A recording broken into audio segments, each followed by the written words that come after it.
Hello everybody, I am Pintu sir. Welcome you again in the Success Academy official channel. तो जैसा कि बच्चों कल 11th के साथ मैंने आपका सिलेबस शुरू किया और 11th के फर्स्ट क्लास में फर्स्ट लेक्चर में आपको मैंने रेनबो बुक पार्ट 2 के तरफ से सबसे पहले मैंने पोइट्री को स्टार्ट किया, जिसमें मैंने कल आपको पोइट्री में लेसन 1 जिसका हेडिंग है sweetest love I do not go, जिनके राइटर हैं John Donne, who is known as a metaphysical poet. इस बात की चर्चा मैंने कल किया था। तो चलिए इसी चर्चा के साथ आज का क्लास यहाँ से शुरू किया जाए। तो आज के क्लास जो है वो poetry lesson 1 sweetest love I do not go का पार्ट 2 है। तो पहले आप समझें कि पार्ट 1 में मैंने आपको क्या पढ़ाया। तो कल के पार्ट 1 में आपको introduction class of John Donne and it's poem, John Donne का इंट्रोडक्शन और पोइट्री जो है आपका कौन सा sweetest love I do not गो, ये क्या कहता है, इसमें क्या पढ़ना है, ये बात बताया गया। अब आइए आज के लेक्चर में पार्ट 2, उसी पोइट्री का पार्ट 2 जिसमें आपको बताया है कि क्या क्या चीज पढ़ना है। तो चलिए पार्ट 2 में यहाँ से आज आपका पोइट्री शुरू होगा। इस पोइट्री में जॉन डन जो कि एक लेखक है, एक कवि है, वो कवि एज ए हस्बैंड, एक पति के रूप में अपनी पत्नी यानी अपने स्वीटेस्ट लव को पत्नी को समझाते हैं कि what is the life and what is the struggle for everyone. Every person have to face problems in their life because कि आवर लाइफ इज स्ट्रगलफुल। इस पार्ट में यही बताया जाता है कि कैसे कोई पत्नी अपने पति के जाने पर, कहीं पति के निकल जाने पर किस तरह के सदमे में पहुंचती है, ये सदमा को बताया गया है। साथ ही साथ as a poet John Donne ने अपनी पत्नी को ये मोटिवेट किया है कि दुनिया में पति और पत्नी का जो प्रेम है, जो विश्वास है, वो सच्चा होता है। दोनों एक दूसरे के लिए ही बने हैं, तो क्यों मेरे लिए बिलाप करती हो, अर्थात मेरे लिए सदमे में क्यों रहती हो। तो यहाँ पर as a wife and as a husband दोनों का जो वार्तालाप है, जो दोनों का बातचीत है, उस बातचीत को जॉन डन ने एक कविता के रूप में प्रस्तुत किया है, जिसे आज की क्लास में हमें पढ़ना है। हालांकि कल के पार्ट 1 में मैंने आपको जॉन डन के बारे में एक short summary as a introduction class बताया था कि जॉन डन का जन्म, उनकी मृत्यु, जन्म कहाँ हुआ, साथ ही साथ आपको ये बताया गया कि वो लाइफ में कितने प्रॉब्लम को फेस करके आगे बढ़े। बट एक चीज कॉमन आपका था कल के क्लास में कि कहीं पर भी जॉन डन ने अपना हिम्मत नहीं हारा, जो जीने की चाहत होती है उसे कभी नहीं हारा और अंत में एक ऐसे मुकाम पर पहुंचे कि जिन्हें आज हम लोग एक मेटाफिजिकल पोएट के नाम से जानते हैं। तो चलिए पार्ट 2 के क्लास में आज से आपका जो पोइट्री का स्टार्टिंग क्लास है वहां से आपको शुरू किया जाएगा। पोइट्री में कौन कौन सी चीज बताया गया है वो सारी चीज को मैं बताऊंगा अपने तरीके से। साथ ही साथ यहाँ पर एक और देखें जिसकी चर्चा मैंने कल किया था कि इस पोइट्री में जॉन डन, ठीक है, इस पोइट्री में जॉन डन ने अपना एक लिरिक पैदा करने के लिए इस कविता में कुछ नए नए टर्म्स को डाला है, नए नए टोन को डाला है, जिसके माध्यम से कविता सुनने में और पढ़ने में अच्छा लगता है।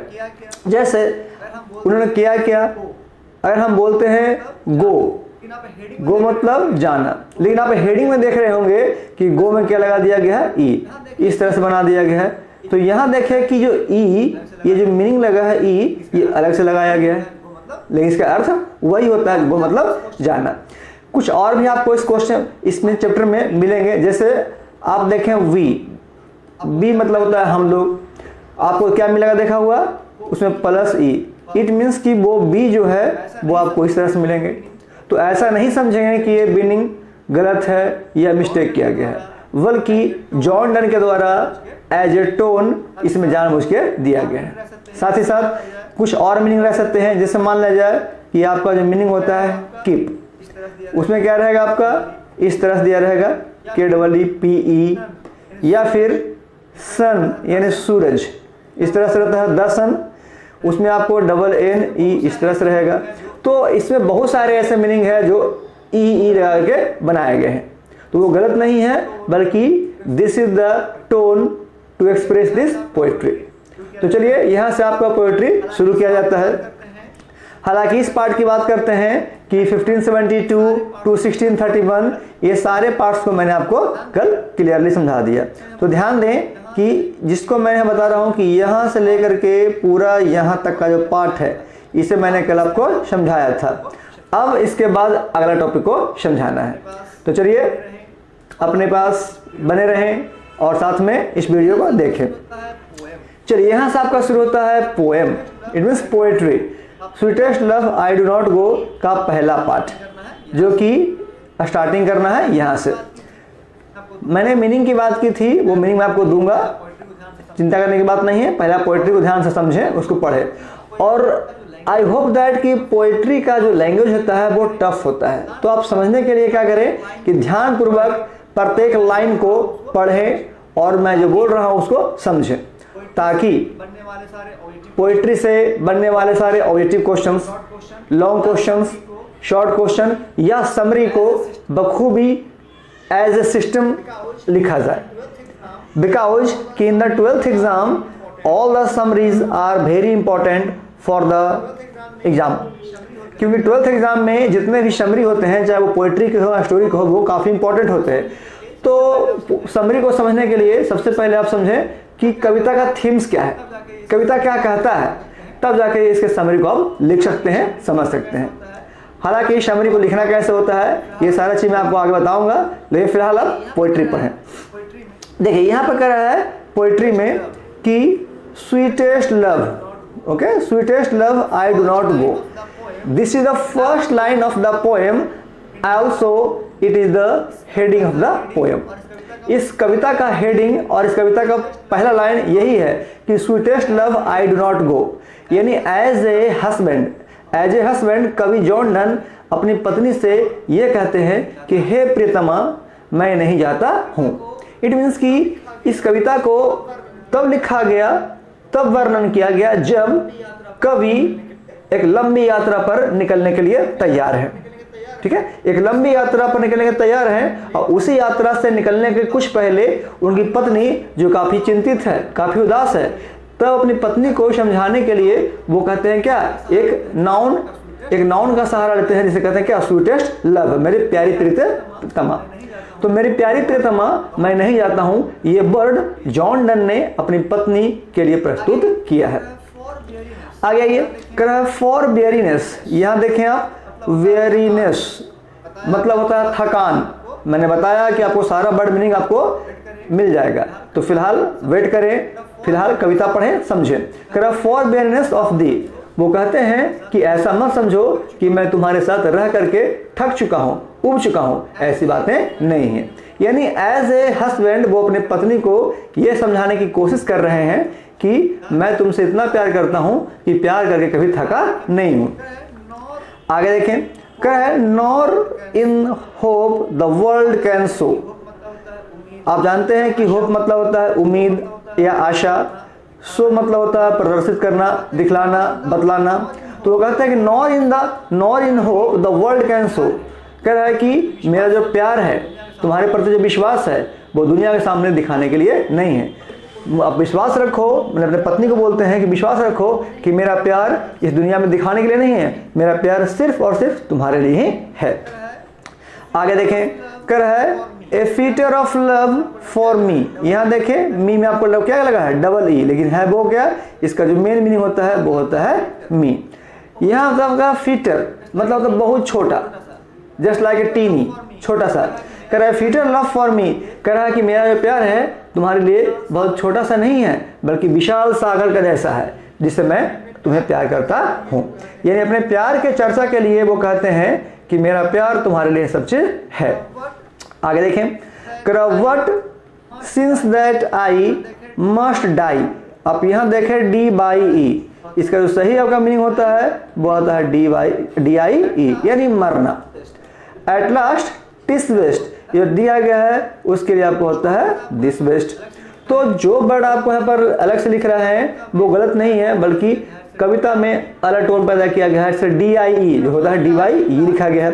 वगैरह must die at last this west, वो कहते हैं कि इस दुनिया में अगर मैं मर भी जाऊं तो मेरा जो प्यार है वो सिर्फ और सिर्फ तुम्हारे लिए ही रहेगा। टू यूज माई सेल्फ, यहाँ देखें सेल्फ में आपको ई लगाया गया, सेल्फ इन जेस्ट। जेस्ट मतलब होता है मनोविनाद, खुशी, उत्साह, जोश, विनोद। वो कहते हैं कि to use myself in jest, कह रहा है कि ऐसा मत समझो कि मैं अपने खुशी के लिए, अपने आनंद के लिए मैं तुम्हें छोड़ के बाहर जा रहा हूं। आगे देखें, कह रहा है thus why find death to die, लेकिन तुम ऐसा मत समझो कि मैं तुम्हें छोड़कर जा रहा हूं तो मैं एक दिन मर जाऊंगा। यानी आप शुरू के इस पेज में देख रहे होंगे कि sweetest love I do not go for bareness of the, मतलब कवि अपने यात्रा पर जाने से पहले अपनी पत्नी को समझाते हैं कि हे पत्नी, मैं तुमसे प्यार करके कभी थका नहीं हूँ, तुम्हारा प्यार मेरे लिए छोटा नहीं है बल्कि विशाल सागर है जिसे मैं बहुत प्यार करता हूँ। लेकिन मैं जाने से पहले तुम्हें यह कहता हूँ कि मैं जो जा रहा हूँ तो ये मत समझो कि मैं तुम्हें छोड़ के जा रहा हूँ, मैं मरने जा रहा हूँ, बल्कि मैं तुमसे प्यार करता हूँ, इसी कारण मैं कुछ समय के लिए तुमसे दूर होना चाहता हूँ। तो ऐसा नहीं समझो कि मैं अपने खुशी के लिए, अपने आनंद के लिए, अपने मनोरंजन के लिए मैं तुम्हें छोड़ करके जा रहा हूँ। तो इस तरह से क्या है बच्चों कि प्रत्येक पॉइंट को आपको ये समझना होगा कि कविता में कवि ने किस रूप में एज ए वाइफ को संबोधित किया है, और संबोधन के साथ साथ वो अपने पत्नी को मोटिवेट किए हैं कि कभी भी किसी पति को कुछ समय के लिए चले जाने के बाद चिंतित नहीं होना चाहिए। ओके, चलिए आगे बढ़ते हैं। यहां कर रहा है यस्टर नाइट, ध्यान दें, यस्टर नाइट मतलब होता है यस्टरडे नाइट, यानी प्रीवियस नाइट, जो कि एक न्यू वर्ड के रूप में दिया गया है, यानी पिछली रात। द सन, अब यहां देखें सन में इस तरह से किया गया है डबल एन, तो ये होता है क्या, द सन यानी सूर्य। बेंट हेंस, आप यहां देखें आपका ई थोड़ा सा छूट रहा है, लिख लेंगे ई hence. Yesternight the sun went hence, फिर कह रहा है and it is here today. यहां पर कवि अपने आप को उस सूर्य की भांति बताते हैं, जो पिछली रात, पिछली शाम क्या हुआ, डूब गया, ढल गया, लेकिन वही सूर्य अगली सुबह, अगले मॉर्निंग में फिर से नई ज्योति के साथ, नई किरण के साथ, नए प्रकाश के साथ फिर से दुनिया को प्रकाशित करता है, प्रकाशमय करता है। तो इस लाइन को समझें, यहां पर कवि अपना तुलना उस सूर्य के समान करता है जो सूर्य हर शाम में डूब जाता है, हर शाम को ढल जाता है, फिर हमें यह लगता है कि पता नहीं अगले दिन ये सुबह होगी या नहीं होगी, लेकिन वो सूर्य अगले दिन, अगले सुबह नई रोशनी के साथ, नए सुख के साथ फिर से हमारे संसार को प्रकाशित करती है। ठीक उसी तरह से कवि जॉन डन ये कहते हैं कि मैं कुछ समय के लिए अपनी लंबी यात्रा पर जा रहा हूं, लेकिन ऐसा मत समझो कि मैं हमेशा वहीं रह जाऊंगा, बल्कि डूबते हुए सूर्य की भांति मैं फिर से आऊंगा, फिर से प्रकाशमय बनूंगा। ही हैज, यहां देखें, यहां पर आपका इस तरह से होना चाहिए हैज या फिर होना चाहिए had.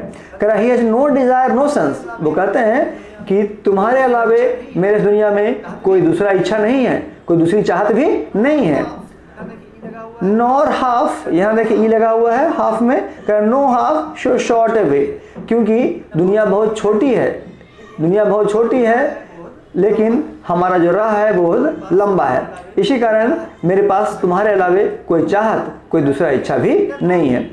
Then fear not me, then fear, यहां देखे मी, इसलिए तुम मेरी चिंता मत करो, मेरी परवाह मत करो, मेरे लिए मत डरो।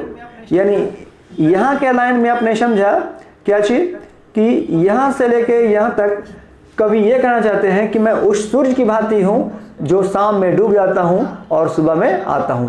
अर्थात जिस यात्रा पे मैं जा रहा हूं वो यात्रा मेरे लिए क्या है, छोटी यात्रा है, जाऊंगा और वापस लौट जाऊंगा, लेकिन मेरे दिल में तुम्हारे लिए जो प्यार है वो कभी कम नहीं होगा, जो विश्वास है वो कभी कम नहीं होगा, क्योंकि मेरे पास तुम्हारे अलावा कोई दूसरा चाहत, कोई दूसरा इच्छा नहीं है। दुनिया बहुत लंबी है, लेकिन हम लोग की जो आयु है वो छोटी है, अतः मैं यात्रा के बाद वापस तुम्हारे पास ही आऊंगा। आगे देखें, बट बिलीव, बट बिलीव, यहाँ देखिए बिलीव का स्पेलिंग थोड़ा चेंज किया गया है, देखिए बिलीव विश्वास करना, भरोसा रखना। But believe that I shall make a speedier journey, यहाँ देखिए आपके लिए नया मीनिंग है स्पीडियर जर्नी। जर्नी मतलब यात्रा, कहीं जाना, घूमना, और स्पीडियर मतलब होता है लगातार लंबी यात्रा पर चले जाना। तो स्पीडियर जर्नी का मतलब होता है कि लंबी यात्रा को तय करना, लंबी यात्रा पर जाना। तो ये कहना है कि but believe that I shall make a speedier journey since I take, वो कहते हैं कि जिस दिन मेरी लंबी यात्रा को मैं पूरी कर लूंगा, तो पूरी यात्रा करने के बाद मैं वापस क्या आऊंगा, तुम्हारे पास ही आऊंगा। कह रहा है more wings and spurs than he, यहाँ पर देखे ही को, कह रहा मोर विंग, कह रहा मैं उस पक्षी की भांति हूँ, उस पक्षी की भांति हूँ जो अपने पंख से कहीं भी दूर उड़ के चला जाता है। तो जैसे ही मेरा काम, मेरी यात्रा खत्म होगा, तो मैं इस पक्षी की भांति तेजी से उड़ करके तुम्हारे पास वापस आ जाऊंगा। यानी एज ए हस्बैंड कवि जॉन डन अपने पत्नी को यह विश्वास दिला रहे हैं कि जैसे ही मेरा यात्रा समाप्त होगा, यात्रा पूरी होगा, तो यात्रा पूरी करने के बाद तुरंत मैं पक्षी की भांति उड़ करके पंख लगा करके मैं तुम्हारे पास जल्दी ही चला आऊंगा। तो अभी तक बच्चों आप लोग देख रहे होंगे कि इस तरह की पोइट्री में जितना मैंने पढ़ाया, इस पोइट्री में एक हस्बैंड और वाइफ, एक हस्बैंड और वाइफ के बीच में सच्चे रिलेशन को दिखाया गया है। It means the true relationship and lovely relationship between a husband और a wife shown in this poem according to the themes. John Donne is a metaphysical poet who also explains in this poetry his love with his wife. Okay?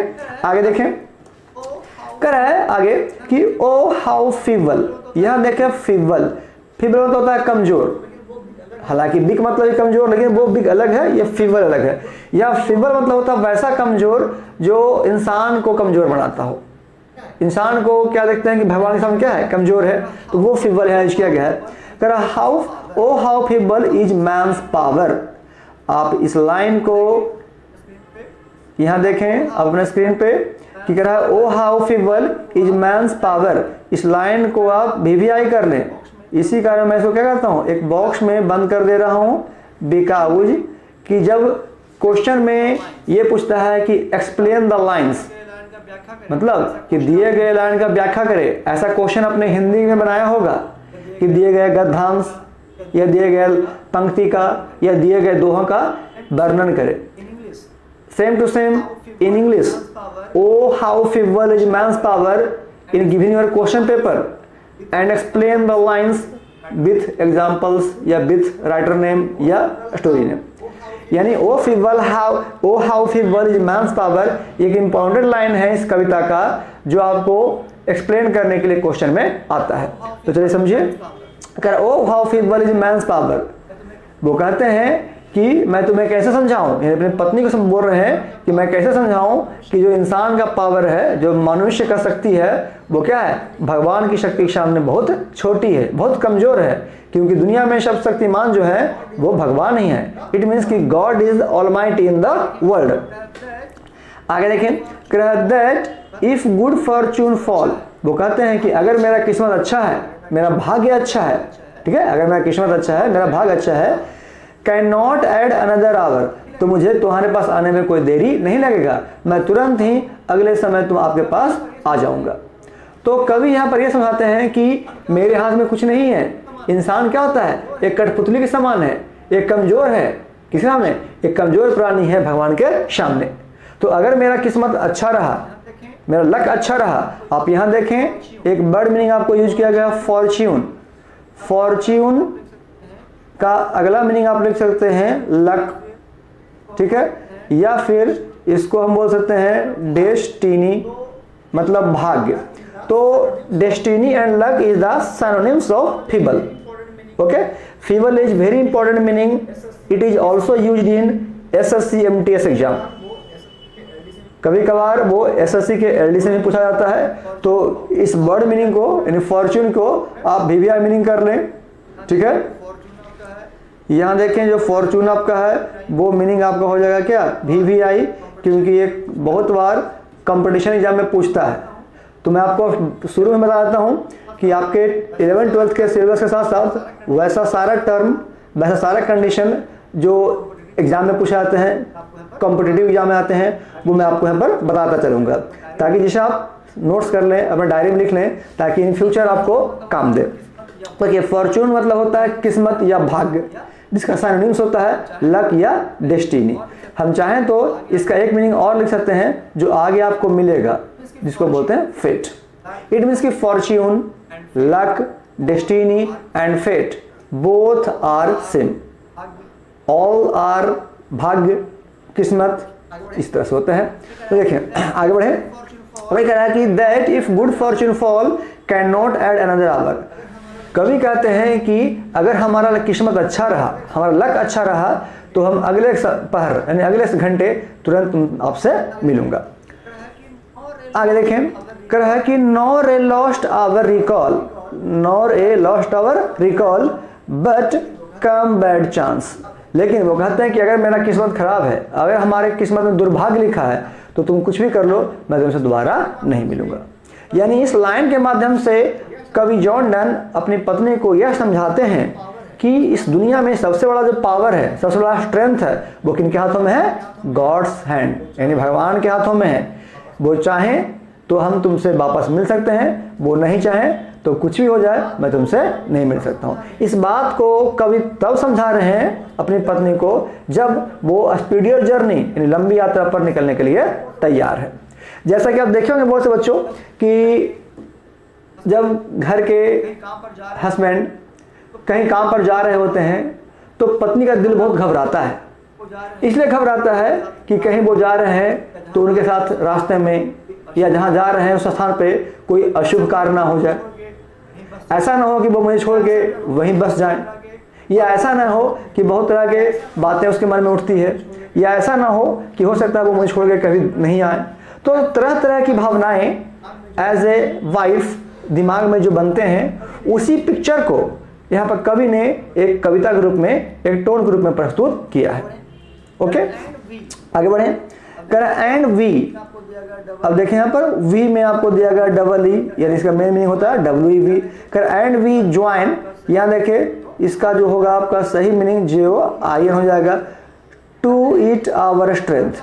वो कहते हैं कि मैं चाहता हूँ कि हमारा जो शक्ति है तो हमारे शक्ति को बढ़ाओ। यानी जब कोई पति किसी यात्रा पर निकलता है तो उसका ये इच्छा होता है कि पत्नी उसके आत्मसम्मान करे, उसके शक्ति को बढ़ाए, हिम्मत को बढ़ाए, और इस तरह से वो अपनी पत्नी को अपने हिम्मत बढ़ाने की बात करते हैं।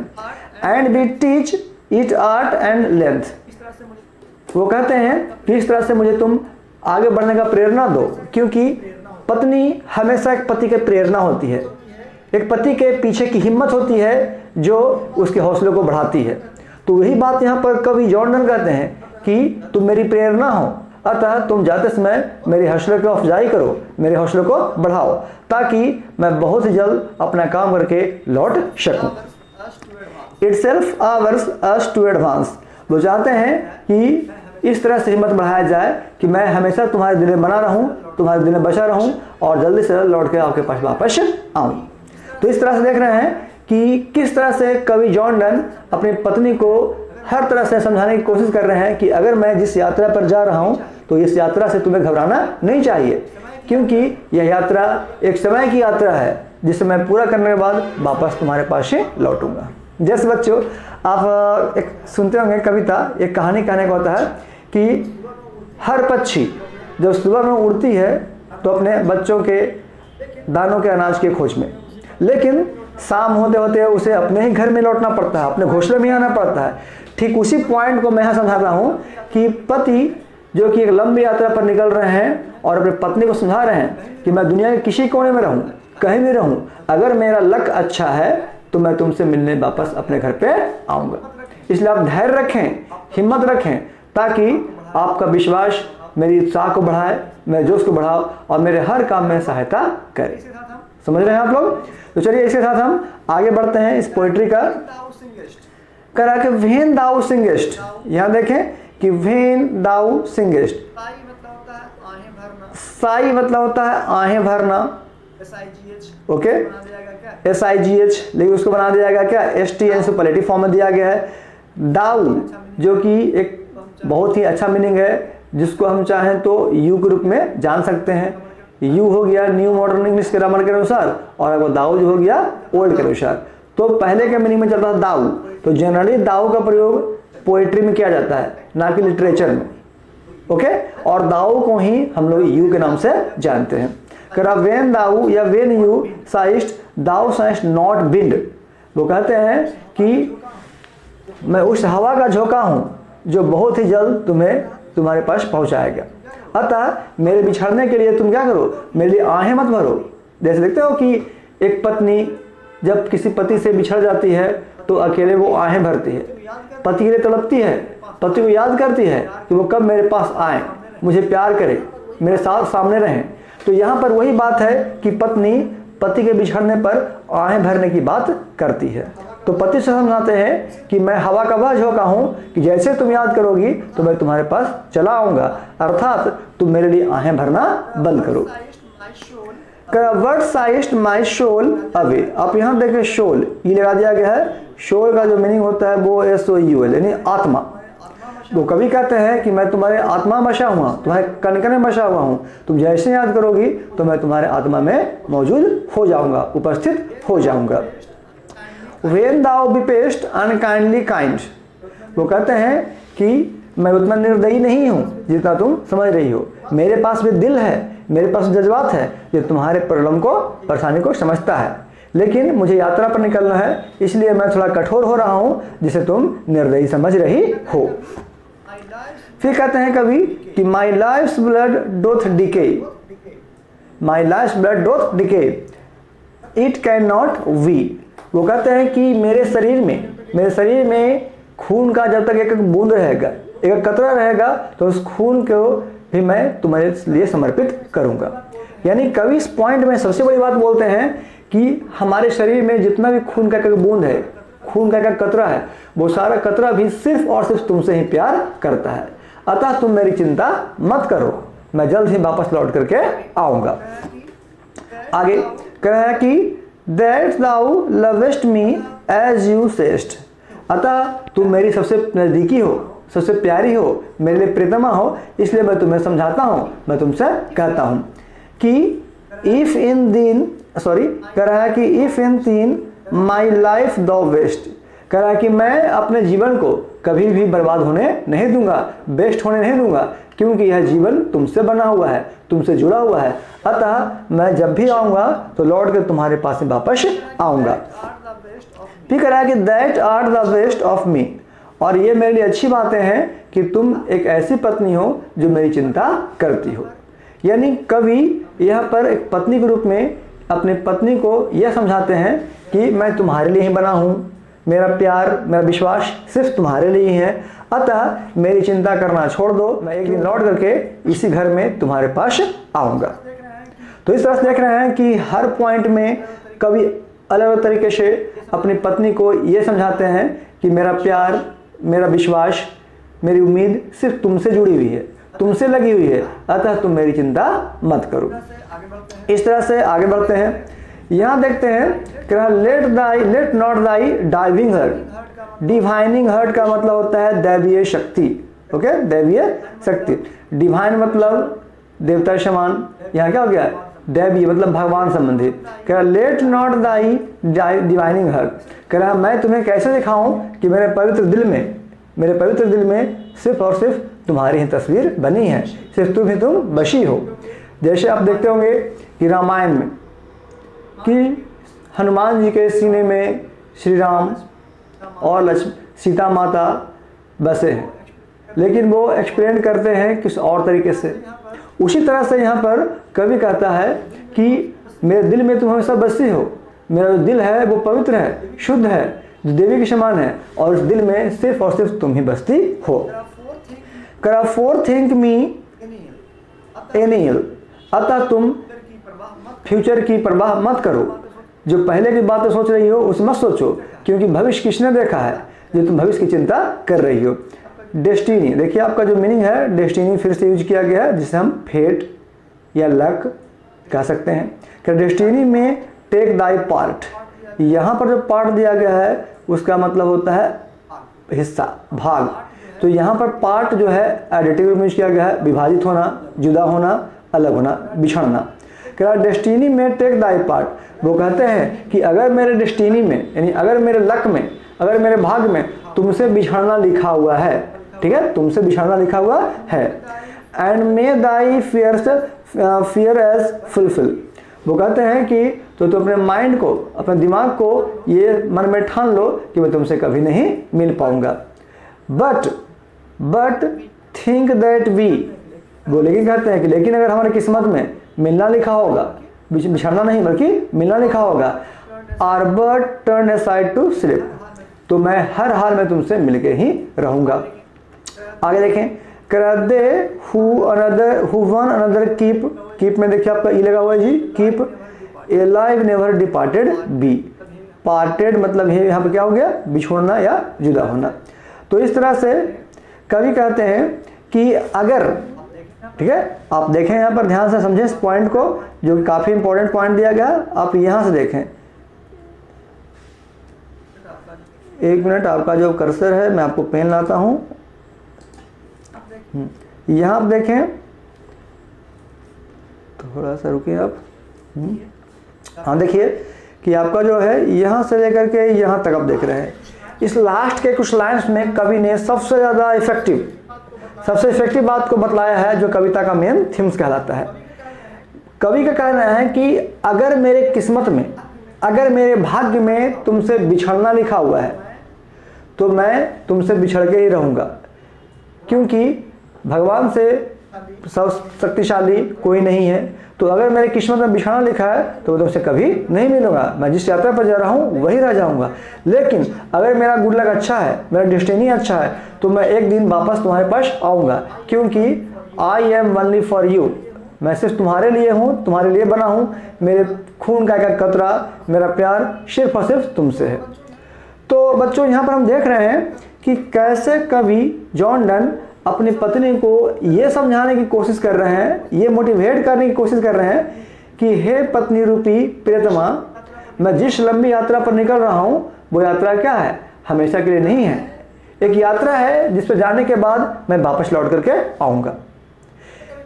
इस पूरे कविता में आप समझें इसको एक सारांश के रूप में, एज ए समरी, एक शॉर्ट समरी, कि कवि जॉन डन जब अपने लाइफ में लंबी यात्रा पर निकलने के लिए तैयार होते हैं तो इनकी पत्नी, जो खुद की पत्नी है, जिसे स्वीटेस्ट लव करके संबोधित किया गया है, वो क्या कहते हैं कि हे नाथ, हे प्रभु, मैं आपके लिए चिंतित हूँ कि आप मुझे छोड़ करके जा रहे हैं।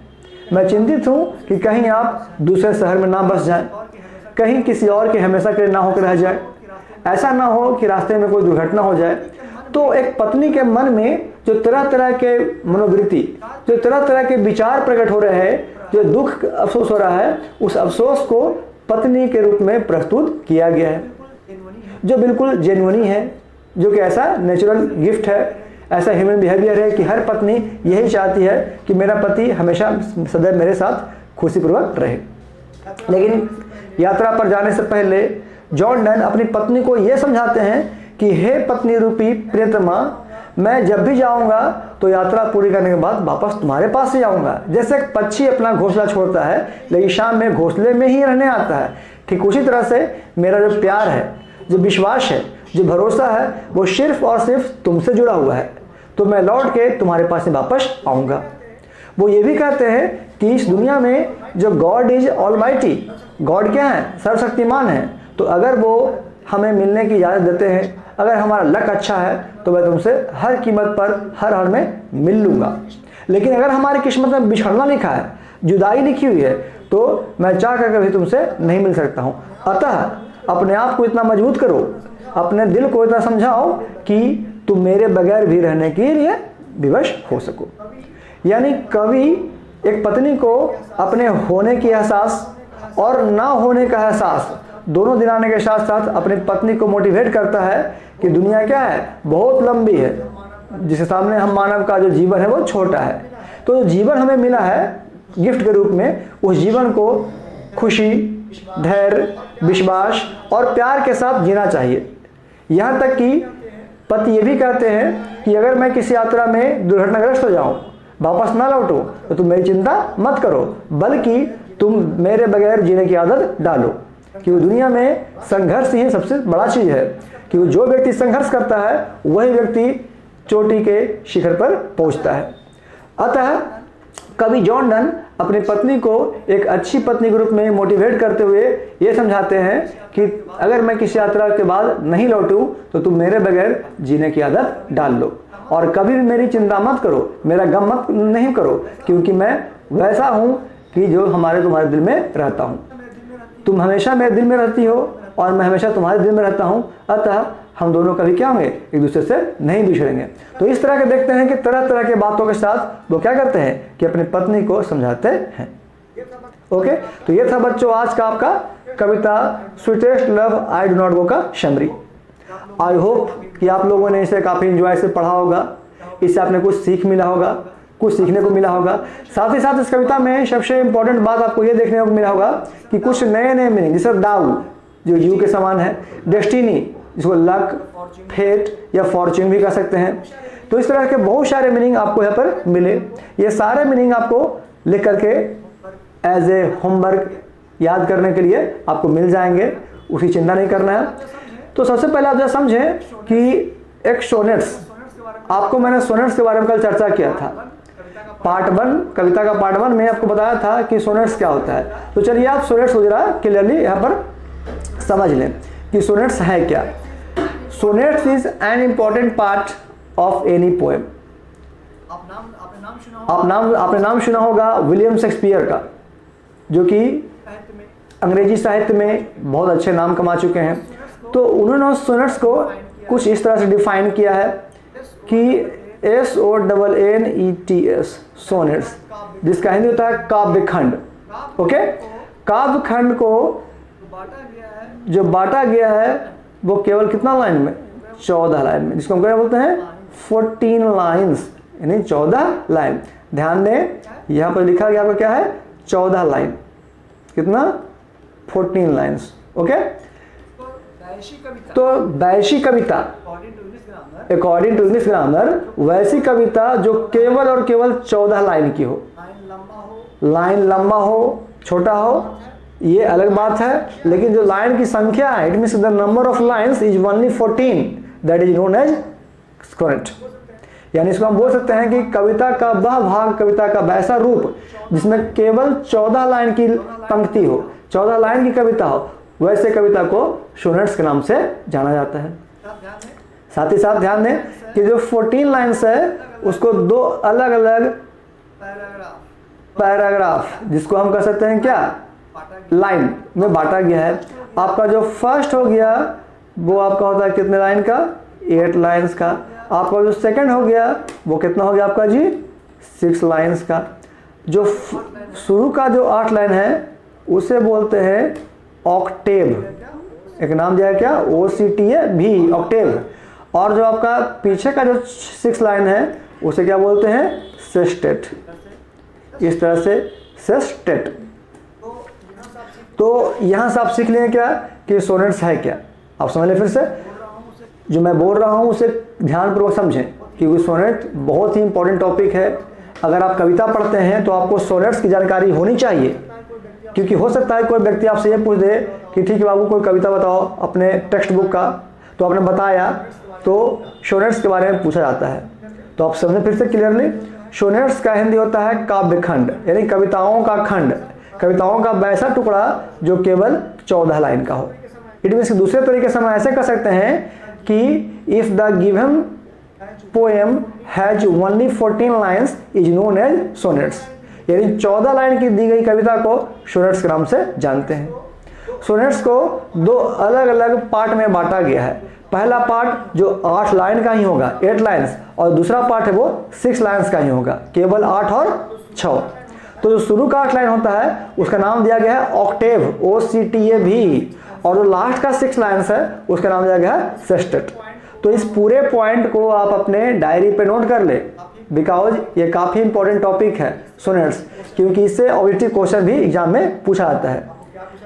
आपको क्या पूछा जा सकता है जो सुन लीजिए कि how many lines in a sonnet, answer होगा 14 लाइन्स। फिर ये पूछेगा कि how many part of any sonnets, 2 parts. The number 1 is 8 lines. 8 lines is known as octave, and number 2 is 6 lines, and 6 lines are known as sestet. तो चलिए बच्चों, आज का टॉपिक आपने क्लियरली समझ लिया। अब रहा इसमें कुछ क्वेश्चन बनाने का, इसके मीनिंग को करने का, कुछ समरी बताने का।